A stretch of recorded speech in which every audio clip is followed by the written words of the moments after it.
नमस्कार, कैसे हैं आप सभी। आशा करता हूँ कि स्वस्थ और मस्त होंगे और अपने तैयारी में जुटे होंगे। ठीक है, तो ये हम देख रहे हैं किसका फिजिक्स का महत्वपूर्ण प्रश्न। जैसा कि आप सभी को पता होगा कि इसका सारे सब्जेक्ट का एमसीक्यू सीरीज चल रहा है सुपर 100 स्पेशल के लिए, जो कि आपके और अन्य भी जो महत्वपूर्ण पेपर हैं, चाहे कोई भी पेपर हो, चाहे यूपी के, चाहे एमपी के, चाहे वनडे एग्ज़ाम जो भी है, तो ये ऐसे हैं कि हर टॉपिक वाइज से महत्वपूर्ण प्रश्न बनते हैं। ठीक है, तो चलिए हम लोग इसमें पहला प्रश्न देख लेते हैं। पहला प्रश्न क्या है कि दो पिंड किसी ऊंचाई से स्वतंत्रतापूर्वक गिराए गए, पृथ्वी की तरफ गिरते हुए।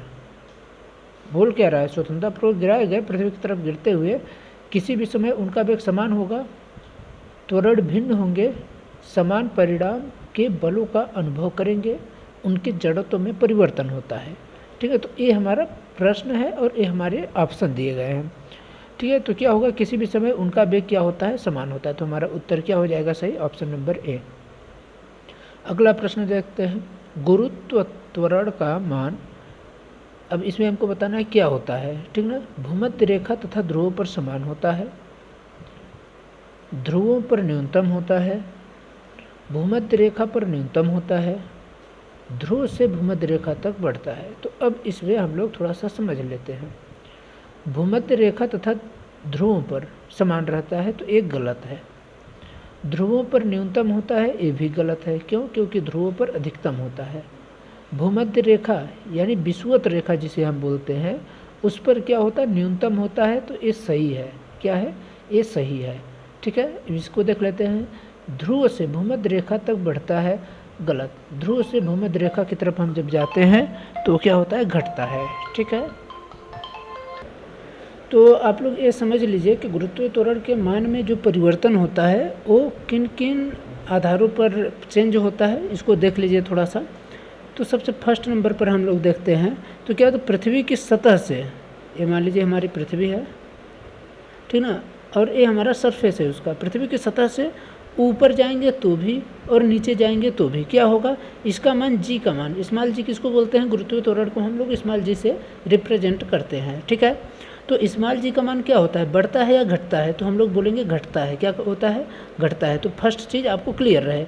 सेकेंड नंबर क्या चीज़ है, सेकेंड नंबर क्या है कि स्मॉल जी का मान पृथ्वी के ध्रुव पर कम होता है कि अधिक होता है, तो ध्रुव पर क्या होता है, किस पर, ध्रुव पर सर्वाधिक होता है, ध्रुव पर सर्वाधिक। ठीक है, सबसे अधिक होता है। तीसरा क्या है कि जी का मान, स्मॉल जी का मान विषुवत रेखा पर न्यूनतम होता है, यानी विषुवत रेखा, सॉरी एक सेकेंड,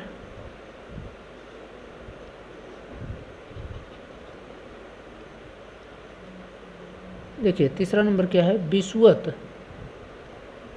विषुवत यानी उसको, विषुवत को हम लोग भूमध्य रेखा भी बोलते हैं, रेखा।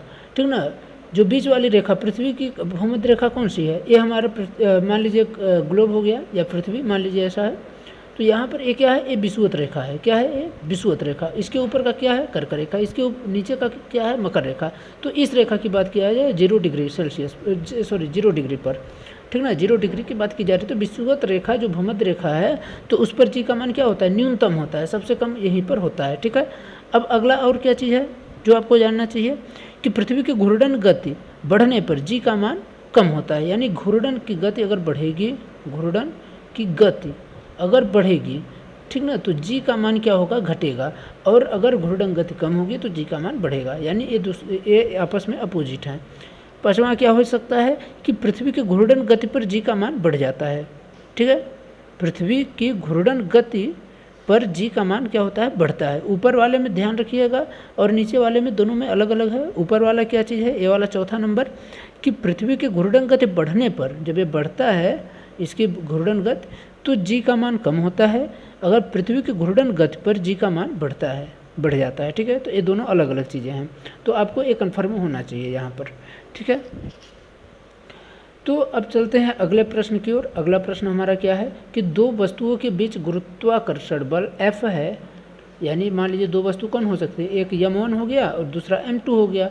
तो दो वस्तुओं के बीच गुरुत्वाकर्षण बल F है। यदि दोनों वस्तुओं के द्रव्यमान को उनके बीच की दूरी को बिना बदले दोगुना कर दिया जाए तब गुरुत्वाकर्षण का बल क्या होगा, इसमें पूछ रहा है। ऑप्शन नंबर दे रहा है F/4, F/2, F होगा या 2F होगा। तो हमारा सही उत्तर इसमें क्या हो जाता है, F/4। अगला प्रश्न देख लेते हैं। अगला प्रश्न क्या दिया हमको, चौथा नंबर, एक बालक धागे से बंधे एक पत्थर को वृत्ताकार मार्ग पर, मान लीजिए यहाँ पर कोई खड़ा है, ठीक है, मान लीजिए कोई बालक है, ये खड़ा है और हाथ में धागा लिया है। अब इसको क्या कर रहा है, इसको वृत्ताकार मार्ग पर ऐसे घुमा रहा है, ऐसे ऐसे घुमाकर, हम लोग कभी देखे होंगे आप लोग, वो फेंकता है। तो क्या होता है, ऐसे जाता है, ऐसा तो नहीं है। अगर मान लीजिए नीचे से फेंकेगा तो ऊपर जाएगा, और अगर ऊपर की तरफ से फेंकेगा तो ऐसे जाएगा, ठीक है। तो वृत्ताकार पथ पर घुमा रहा है। अगर धागा टूट जाता है, मान लीजिए आधे रास्ते पर इतने पर धागा किया और टूट गया यहीं से, तो क्या होगा, वृत्ताकार पथ पर गति करना जारी रखेगा। वृत्ताकार पथ के केंद्र की ओर सरल रेखा के अनुदिश गति करेगा। ये वृत्ताकार पथ पर स्पर्श रेखा की दिशा में सरल रेखा के अनुदिश गति करेगा, या उपयुक्त में से कोई नहीं। तो इसका हमारा सही उत्तर क्या हो जाएगा, वृत्ताकार पथ पर स्पर्श रेखा की दिशा में। स्पर्श रेखा यानी क्या हो गया, ये हमारा मान लीजिए वृत्ताकार ऐसे घुमा रहा है, तो क्या होगा, यहाँ से निकलेगा, मान लीजिए स्पर्श करता हुआ, केंद्र का तो केंद्र ए है, तो केंद्र की ओर तो आएगा नहीं, वो जाएगा किधर, बाहर की ओर, ठीक है। तो हमारा सही उत्तर क्या हो जाता है, सी नंबर। अगला प्रश्न देख लेते हैं। पृथ्वी के चारों तरफ वायुमंडल है। ऑप्शन नंबर दिया है, पृथ्वी के गुरुत्व के कारण है, या फिर पृथ्वी के वायु के कारण, या फिर बादलों के कारण, या पृथ्वी के चुंबकीय क्षेत्र के कारण। तो हमारा सही उत्तर क्या हो जाएगा, गुरुत्व के कारण हमारे चारों तरफ क्या है, वायुमंडल है। क्यों है, क्योंकि हमको पता है कि गुरुत्वाकर्षण क्या होता है, दो पिंडों को आपस में आकर्षण ही हमारा गुरुत्वाकर्षण होता है। तो ये क्या है, गुरुत्व के कारण हमारा जो वायुमंडल है वो पृथ्वी वायुमंडल को अपने पास खींचे रहती है, या फिर अपने चारों तरफ नियंत्रित रखती है।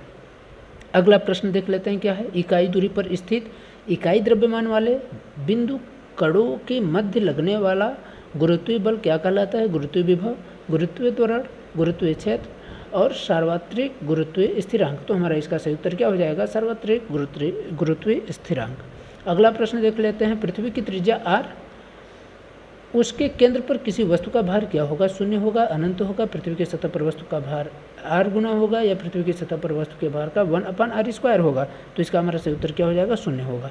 ठीक है, अगला प्रश्न देख लेते हैं। अगला प्रश्न क्या है, किसी पिंड का वायु के भार 10 न्यूटन है, मतलब किसी पिंड का वायु में भार जो है 10 न्यूटन है, तथा जल में पूरी तरीके से डूबने पर 8 न्यूटन है, तो पिंड द्वारा विस्थापित जल का भार कितना होगा। तो हमारा इसमें पिंड के द्वारा जो विस्थापित जल का भार होगा वो 2 न्यूटन होगा। कितना होगा, 2 न्यूटन। ठीक है, चलिए अगले प्रश्न की ओर चलते हैं। अगला प्रश्न 9वां नंबर हमारा क्या बोल रहा है, एक वस्तु को एक एक करके 3 द्रव जिनके विभिन्न घनत्व हैं, वस्तु अपने आयतन के 1/9, 2/11 तथा 3/7 भाग से बाहर क्रमशः D1, D2, D3 घनत्वों के द्रव्यों में तैरते हैं, कौन सा कथन सत्य है। तो इसमें option A, option B, option C और ऑप्शन डी दिया है। तो हमारा इसमें से सही उत्तर क्या हो जाएगा, ऑप्शन नंबर सी। ठीक है, चलिए अगला प्रश्न 10वां नंबर क्या हो रहा है, F बराबर G, कैपिटल G है, mm/d², यानी ये हमारा क्या है, अगर इसको हम लोग इस फार्मूले का प्रयोग देखेंगे तो ये हमारा गुरुत्वाकर्षण का सार्वत्रिक नियम ही है। ठीक है, उसके लिए वही होता है कि जो दो पदार्थ होते हैं, दो पिंड जो होते हैं वो एक दूसरे से d दूरी पर स्थित हैं, और इसमें क्या होता है, दो पिंडों के द्रव्यमानों के गुणनफल के समानुपाती होता है। F प्रोपोर्शनल m1 m2 हो गया, सॉरी m1 और m2, या फिर कैपिटल M और स्मॉल m, और F प्रोपोर्शनल 1/d², ये होता है हमारा। ठीक है, बहुत डिस्टर्ब हो रहा है, फ़ोन बार बार आ रहा है। चलिए ठीक है, आगे देख लेते हैं क्या है कि गुरुत्वाकर्षण का नियम सत्य है। गुरुत्वाकर्षण का नियम, अच्छा सॉरी, इसका तो हम बताया ही नहीं आपको आंसर। ठीक है, तो इसमें क्या है कि संबंध F बराबर, इसमें राशि G के बारे में बोल रहा है कि क्या है, तो G हमारा जो है इसमें तो सार्वत्रिक प्रकृति का स्थिरांक है। क्या है, सार्वत्रिक प्रकृति का स्थिरांक। ठीक है, जिसे हम नियतांक भी कहते हैं, स्थिरांक या नियतांक। ठीक है, अगला प्रश्न देख लेते हैं। गुरुत्वाकर्षण का नियम सत्य है। गुरुत्वाकर्षण का नियम सत्य क्या है कि पृथ्वी तथा किसी बिंदु द्रव्यमान के लिए केवल पृथ्वी तथा चंद्रमा के लिए, 2 पिंडों के लिए जिनके कुछ द्रव्यमान हो, केवल 2 आवेशित पिंडों के लिए। तो इसका हमारा सही उत्तर क्या हो जाएगा? 2 पिंडों के लिए जिनमें कुछ द्रव्यमान हो। अगला प्रश्न देख लेते हैं 12 नंबर। गुरुत्वाकर्षण नियम में राशि जी का मान है, राशि जी जो होता है उसका मान क्या है? तो केवल पृथ्वी के द्रव्यमान पर निर्भर करता है राशि जी का मान, या केवल पृथ्वी की त्रिज्या पर निर्भर करता है? ये इस जी की बात कर रहा है इसमें, तो ये किस पर निर्भर करता है? केवल पृथ्वी के द्रव्यमान पर, यानी सिर्फ इस पर, या पृथ्वी के त्रिज्या पर, या फिर द्रव्यमान तथा त्रिज्या दोनों पर, या फिर द्रव्यमान तथा त्रिज्या दोनों पर निर्भर नहीं करता। तो ठीक है, तो इसका हमारा सही उत्तर क्या हो जाएगा? द्रव्यमान और त्रिज्या दोनों पर निर्भर करता है जी का मान। 2 कण कुछ दूरी पर स्थित हैं, यदि उनके बीच की दूरी को बिना परिवर्तित किए हुए प्रत्येक के द्रव्यमानों को दोगुना कर दिया जाए, जब उनके मध्य लगने वाला गुरुत्वाकर्षण बल हो जाएगा। क्या हो जाएगा?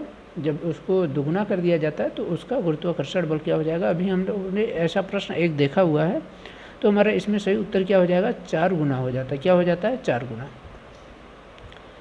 ठीक है, तो चलिए अब एक नए टॉपिक की ओर चलते हैं। अगला टॉपिक हमारा है, क्योंकि देखिए टाइम बहुत कम है, तो अब फास्ट हमको रिवीजन के तरीके से चलना है और पूरे टॉपिक हमको कवर करने हैं। तो अब जो महत्वपूर्ण जो आपके MCQ बन सकते हैं तो उसको देख लेते हैं। ये हमारा अगला टॉपिक है, कार्य तथा ऊर्जा, यानी वर्क एंड एनर्जी। क्या फर्स्ट नंबर क्या बोल रहा है? किसी वस्तु पर होने वाला कार्य निर्भर नहीं होता। किस पर निर्भर नहीं होता? विस्थापन पर लगे बल पर, बल तथा विस्थापन के बीच के कोण पर, वस्तु के प्रारंभिक वेग पर। ठीक है, तो पहले इसका हमारा सही उत्तर क्या हो जाता है? वस्तु के प्रारंभिक वेग पर हमारा निर्भर नहीं होता। अगला क्वेश्चन क्या है? बांध में भंडारित पानी में होगी क्या होगी? कोई ऊर्जा नहीं होगी, विद्युत ऊर्जा होगी, या गतिज ऊर्जा होगी, या फिर स्थितिज ऊर्जा होगी। तो हमारा सही उत्तर क्या होगा? स्थितिज ऊर्जा। क्यों? क्योंकि मान लीजिए ये हमारा बांध है, एक सपोज के लिए, क्योंकि बांध जो होता है तो इसी तरीके से मान लीजिए है, इसमें पानी भरा हुआ है। ठीक है, अब ये पानी जो भरा हुआ गतिशील नहीं, पानी यहाँ पर सिर्फ भंडारित पानी, यानी सिर्फ जो भरा हुआ है उसके बारे में है, तो गतिज तो होगी नहीं, गतिज ऊर्जा होगी नहीं। विद्युत ऊर्जा तो ठीक है, लेकिन वो इन्हीं दोनों से बनेगी ना। तो हमारा उत्तर क्या हो जाएगा? स्थितिज ऊर्जा, क्योंकि ये पानी स्थिर है और यहीं से हमको ऊर्जा निकालना है या ऊर्जा उत्पन्न करना है। अगला प्रश्न देते हैं, एक वस्तु h ऊंचाई से गिर रही है, h/2 ऊंचाई तक गिरने के बाद उसमें होगी स्थितिज ऊर्जा, गतिज ऊर्जा, आधी स्थितिज ऊर्जा, आधी गतिज ऊर्जा, गतिज ऊर्जा अधिक और स्थितिज ऊर्जा कम। ठीक है, तो इसमें हमारा सही क्या उत्तर हो जाएगा? आधी स्थितिज ऊर्जा और आधी गतिज ऊर्जा। अगला प्रश्न देते हैं, कार्य करने के लिए आवश्यक है वस्तु पर बल आरोपित किया जाए, वस्तु में विस्थापन हो, वस्तु पर बल आरोपित हो तथा उसमें एक सेकेंड, तथा उसमें विस्थापन, ठीक है ना, उसमें विस्थापन हो। और डी नंबर क्या है? उपरोक्त सभी। तो हमारे इसमें उत्तर सही क्या हो जाएगा? हमारे इसमें यही वाला, वस्तु पर बल आरोपित हो और उसमें विस्थापन हो। ठीक है, तो क्या होगा? कार्य करने के लिए आवश्यक ये हमारा होना चाहिए।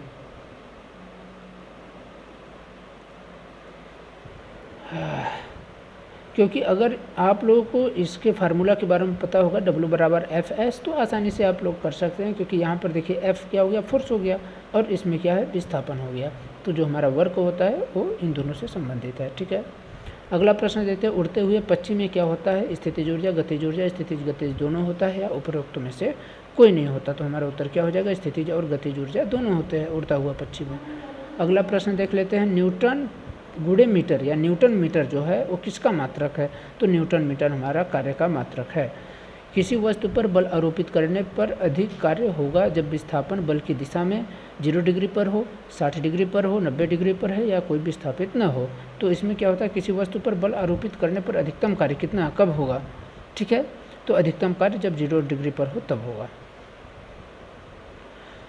अगला प्रश्न देख लेते हैं, 8वां नंबर, 1 किलोग्राम द्रव्यमान का एक पिंड 1 मीटर की ऊंचाई तक उठाया जाता है, तो किया गया कार्य कितना होगा? तो किया गया कार्य 9.8 जूल होगा। अगला प्रश्न देख लेते हैं, जब कोई वस्तु पृथ्वी की तरफ स्वतंत्रतापूर्वक गिरती है तो उसकी समस्त ऊर्जा बढ़ जाती है, घट जाती है, स्थिर रहती है, पहले बढ़ती है फिर घटती है। तो हमारा सही उत्तर क्या होगा? स्थिर होगी। एक कार एक समतल सड़क पर त्वरित होती है तथा अपने प्रारंभिक वेग से 4 गुना वेग प्राप्त करती है। इस प्रक्रिया में कार की स्थितिज ऊर्जा क्या होगी? ठीक है, तो इसमें स्थितिज ऊर्जा परिवर्तित नहीं होती है। प्रारंभिक में 2 गुनी हो जाती है, प्रारंभ में 4 गुना हो जाती है, प्रारंभ में 16 गुना हो जाती है, तो परिवर्तित इसमें नहीं होती है। तो हमारा उत्तर क्या हो जाएगा? सही, ऑप्शन नंबर ए। अगला प्रश्न देखते हैं। ऋणात्मक कार्य के समय बल तथा विस्थापन के बीच का कोण होता है। ऋणात्मक कार्य जो होता है उसमें समय बल तथा विस्थापन के बीच का जो हमारा कोण होता है वो कितने डिग्री का होता है? 0 डिग्री, 45 डिग्री, 90 डिग्री या फिर 180 डिग्री। तो हमारा उत्तर क्या हो गया? 180 डिग्री। अगला प्रश्न है 12 नंबर। 10 किलोग्राम द्रव्यमान के लोहे को गोले का व्यास 3.5 किलोग्राम के एल्यूमिनियम के गोले के बराबर है। दोनों गोले साथ साथ एक गुंबद में गिराए जाते हैं। जब वे मैदान से 10 मीटर ऊपर होते हैं तब उनका समान होगा। क्या त्वरण होगा, संवेग होगा, स्थितिज ऊर्जा होगी या गतिज ऊर्जा? क्या समान होगी? तो इसमें त्वरण उसका समान होगा, क्योंकि यहाँ पर गिराने की बात किया जा रहा है। अब अगला प्रश्न दिया जाए। एक लड़की अपनी पीठ पर 3 किलोग्राम द्रव्यमान का स्कूल बैग ले जा रही है। एक समतल सड़क पर 200 मीटर चलती है। गुरुत्वाकर्षण बल के विपरीत किया गया कार्य क्या होगा? तो इसमें किया गया कार्य हमको निकालने के लिए, तो इसका हमारा सही उत्तर क्या हो जाएगा? 0 हो जाएगा।